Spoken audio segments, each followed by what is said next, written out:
filha que tá se descobrindo, aí você vai lá, a mesma situação, aí você fala, ô, me dá isso aqui, joga fora. Aí amanhã ou depois ela aparece grávida e fala, mas eu nem sabia que existia isso. Você não me falou? Pô, é mais ou menos Muitos isso? dos nossos problemas sociais estão ligados porque não tem essa conversa nas casas, A gente foge dessa nas conversa, escolas. correto ou não? Os pais fogem dessa conversa. Não, meu filho... A gente foge muito dessa conversa aqui de religião e sexualidade. Aham, A gente aprende no imaginário do senso comum brasileiro que religião não se discute. tá. Que sexualidade também é fora íntimo, que não deve se discutir. Aham, Não é bem assim. Religião e sexualidade são duas forças com muita potência. Elas tá. devem ser discutidas cada vez mais. E por não serem discutidas, muitos problemas a gente ainda tem na sociedade. Por não discutir religião, as pessoas estão misturando, por exemplo, religião com política partidária. Por não discutir sexualidade, tem menina de 11, 12 anos engravidando. Às vezes sem saber. Aham. Tem pessoas na altura do campeonato vivendo com HIV, contraindo HIV agora, por falta de informação ou de medo. DST tá cheio. Porque a sexualidade é uma força que ela vai vir. Aqui eu tô falando de sexualidade do modo geral. E- Sexo, Sim, tudo. sim. Tudo que envolve sexualidade. Ela é uma força que vai aparecer que as pessoas vão ter que lidar. Entendeu? Não tem Aham. como você anular essa parte de si.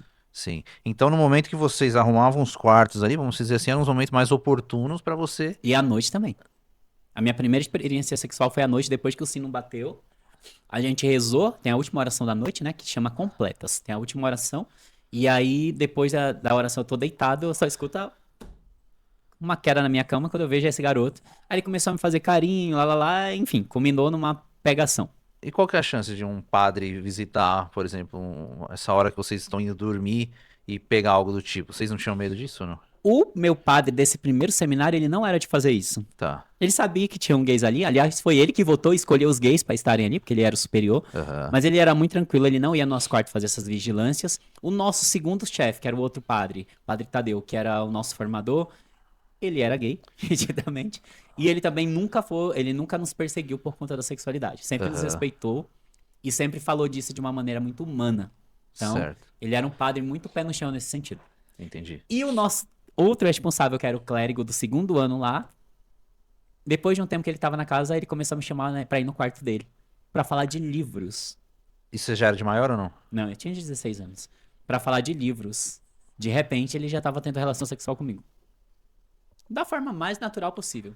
E ele era católico, assim, ele veio de uma linhagem católica que a gente chama renovação carismática católica, que é um catolicismo do avivamento, é um catolicismo neopentecostal. É como se fosse uma igreja protestante neopentecostal dentro da igreja. Essa é a RCC, né, surgida lá nos Estados Unidos. E ele era dessa linha de pensamento, que é uma linha de pensamento, é importante frisar, totalmente conservadora na parte dos costumes, era totalmente moralista. E quando ele me chamava pra ir ao quarto dele, era pra ter relações sexuais. Ele era meu superior. Isso no seminário menor. 2008. E você não era o Não, primeiro nem o último. não cheguei a ver ninguém. Entendi. Provavelmente eu não devo ter sido o É. último.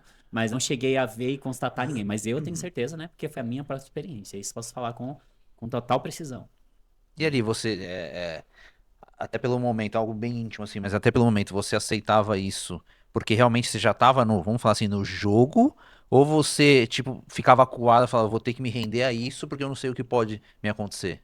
Várias coisas. Eu estava entrando no jogo.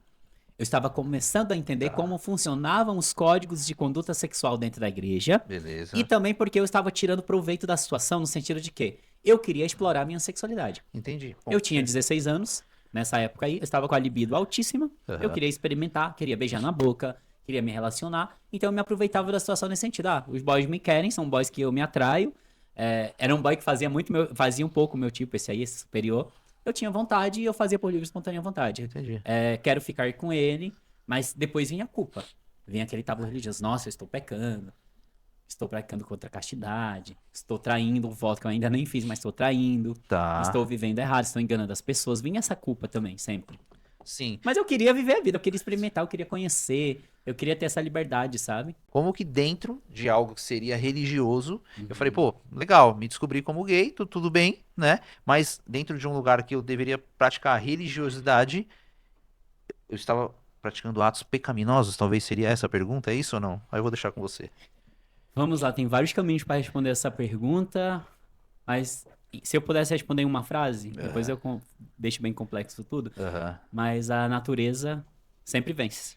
Tá. A natureza está acima da religião. Até corrigindo o que você falou, no bom Boa. sentido, Lógico, ninguém lógico. opta por ser gay, né? Não é uma opção. Isso.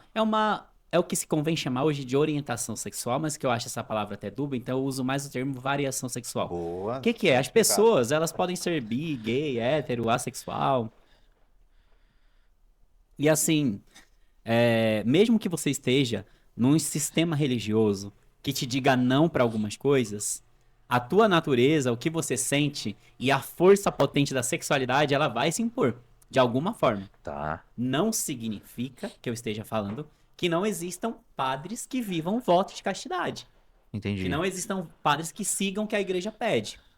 Seguem. Mas a pergunta que está por trás disso, a custo de quê? Porque a sexualidade, a gente sabe cientificamente que é uma força natural. As pessoas terem tesão, terem libido, terem desejo, se apaixonarem, quererem afetos, quererem se relacionar ou não. Tudo isso faz parte da questão natural, Tá. sabe, da espécie. A pessoa é um humano, ele é também um animal que tem esses desejos, vontades, libido. A religião não, a religião é um fenômeno cultural, social. Certo. Ninguém nasce naturalmente pertencente a uma religião. Você nasce num pedaço de terra geográfico que definiram, obrigado, que definiram como uma coisa ou outra, por exemplo, por uma questão de divisão política, onde a gente mora, é a América Latina, é o Brasil, é São Paulo, ó. O colonizador, quando veio pra cá, ele não veio só, ele trouxe com ele uma religião. Ele trouxe com ele uma doutrina. Certo. Se a gente tivesse sido colonizado por um povo de uma outra religião, muito provavelmente a nossa mentalidade religiosa seria outra. Sim, sim. Então não tem como dizer que a religião foi algo que veio no meu DNA. A religião foi algo que foi ensinado e imposto, Legal. como uma verdade que tem um recorte geográfico-cultural.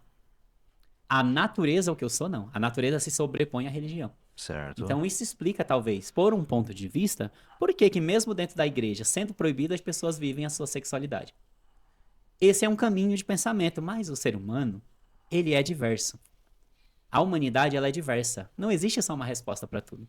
Essa resposta que eu te dei, ela não é a supra-suma verdade dogmática, que é a única certa e verdadeira. Tá. Existem outros caminhos de resposta que eu posso explorar outros.